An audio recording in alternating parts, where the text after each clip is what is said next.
Hey folks, welcome to our tips section. We're going to talk about YouTube video and Vimeo video in this particular video, ironically enough. And what I want to do is just basically describe how you can put YouTube video or Vimeo video into the body of your web page and then try and position it as best possible. When I say try and position it as best possible, one of the key elements in this day and age to adding anything to your web page is considering its responsiveness or its scalability. So when a video on a page is viewed on a tablet or a mobile device, you want that video to scale down so the user doesn't have to sort of scroll back and forth to watch the whole video. It might be a very small video on a phone, but you also want the thing to be full screen as it can be. And in order to do that, we have to wrap it with certain containers, apply certain styles to it.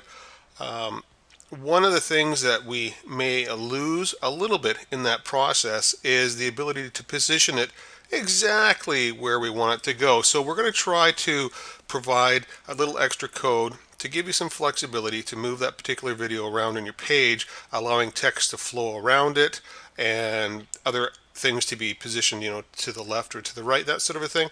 So we'll go ahead and do a quick demonstration on how to do that, and then we'll leave the tweaking to you, and hopefully you'll get exactly the result that you're looking for. So first off, let's just open up Dreamweaver, and we'll just open up a web page where we want to add a video to. We'll just call it the services page here. So let's just open that up. Now what we're going to do is we're going to switch this over to design view. I'm just going to collapse my container. I'm going to get rid of my visual aids because they're not really needed.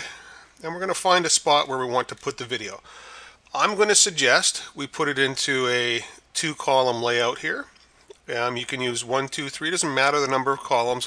The video code that we're going to provide is designed to fit into whatever area of the page you provide.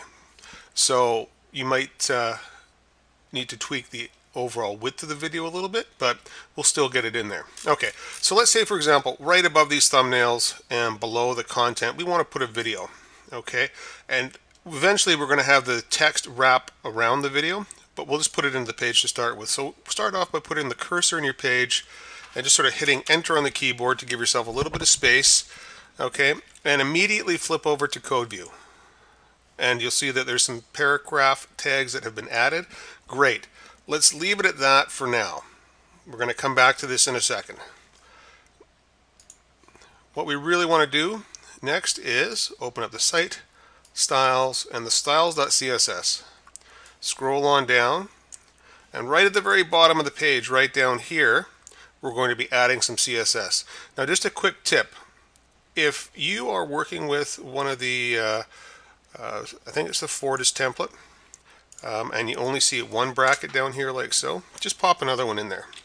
Okay, we've modified it since creating this video, and we've added the extra bracket to ensure that any additional styles added down here will respond correctly. But anyways, just make sure that the end of your page for the Fortis product includes the 2 brackets. Okay, with that said, let's go back to our blog posting. And in the blog posting we have some CSS. Let's just copy all that CSS right out of the blog page, and we're going to paste it right down here. Perfect. Now this is where we have the overall size of the container. We have some positioning information, and we'll tweak this once we've embedded the video. And that is actually the easy part. Let's go back to our blog posting. Scroll down a little bit further in the page, and we have the actual HTML code that we're going to use. So select all the code and copy, and let's go back to our services page.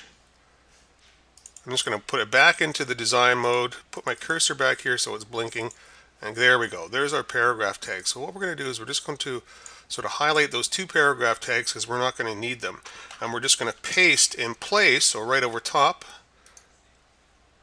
the code that we copied from the blog. If we go back to the design view at this point in time, we should see a little bit of a container here for a video. Perfect. And let's pop that over there.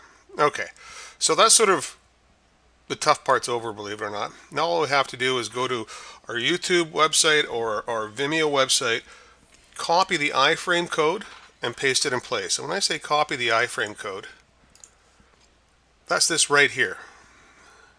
If you see, if I can give this a little bit of room here, when I click in the design mode, when I click on this big gray thing here and switch over to code view, the entire iframe code is selected. So that's an easy way to select the iframe code in your page. This is going to be replaced with the code from YouTube or the code from Vimeo. So let's go do that. Okay, I've gone to YouTube and I found my video.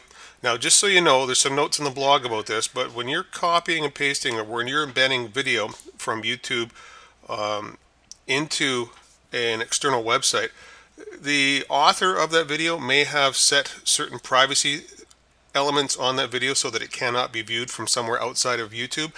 You'll just need to, you'll figure that out when you watch the video, and it'll give you a little message, this video cannot be viewed. So if it's your own video, not a problem. Just make sure your privacy settings in your YouTube video manager are set to public, and you should be okay. Anyways, enough said about that. Find your video, find the share button, and then click the embed button. And it's going to show this little iframe code, and it's going to highlight it for you automatically. But before you do that, what I want you to do is determine the best video size for your page. Now, if you're using a 2-column layout, you can probably get away with a 640 by 360, okay? Because that's sort of the default setting that we've used. You can go higher, 853 by 480, or lower, 560 by 315. However, typically 1200 pixels is the widest that your page is set to. 1280 by 720 is a little bit too big to paste into the page, so I would suggest you go with the 853 if you're using a single column layout, 640 for a 2-column, or even a little bit lower than that, 560 if you want, depending on how much text you have to wrap around. But we're just going to leave it at the default. Okay, and we're going to copy this entire iframe code. We're going to go back to Dreamweaver. We've already got our code selected, so guess what? We just hit the edit, paste, and it pastes it right in place. Now, if you're not sure what we did there, remember, while in design view, we clicked on the big gray square or rectangle here, right?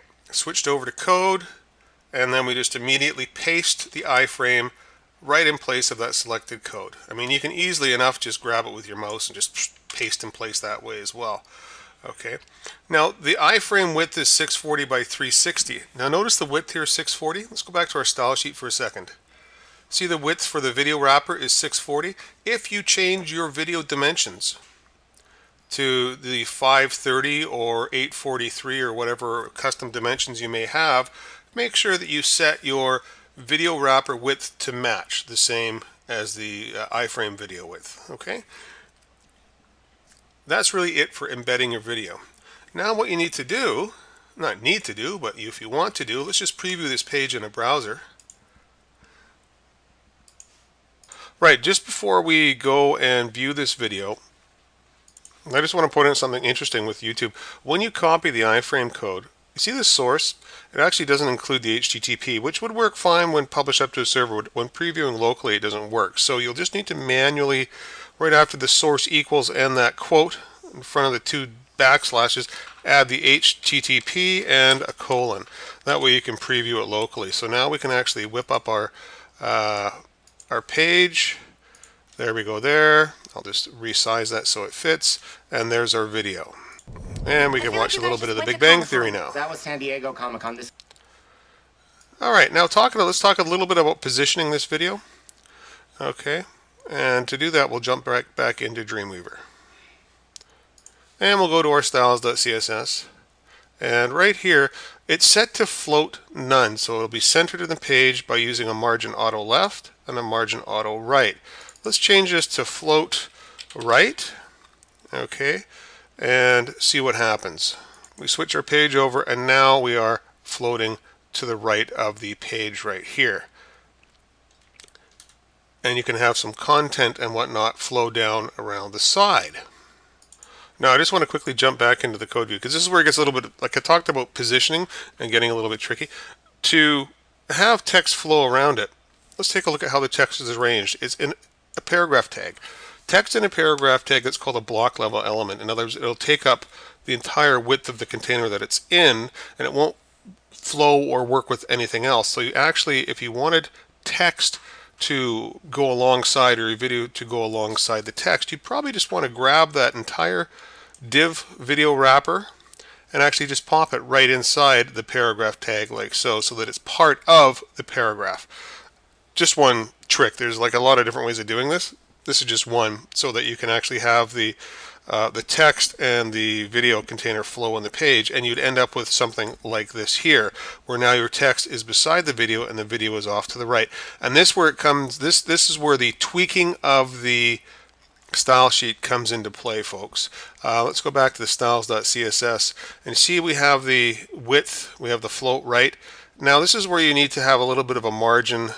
We've just set them to auto, so the margin left, in other words the left side of the video, we want to have a little bit of a margin here so the text isn't bumping right up against it.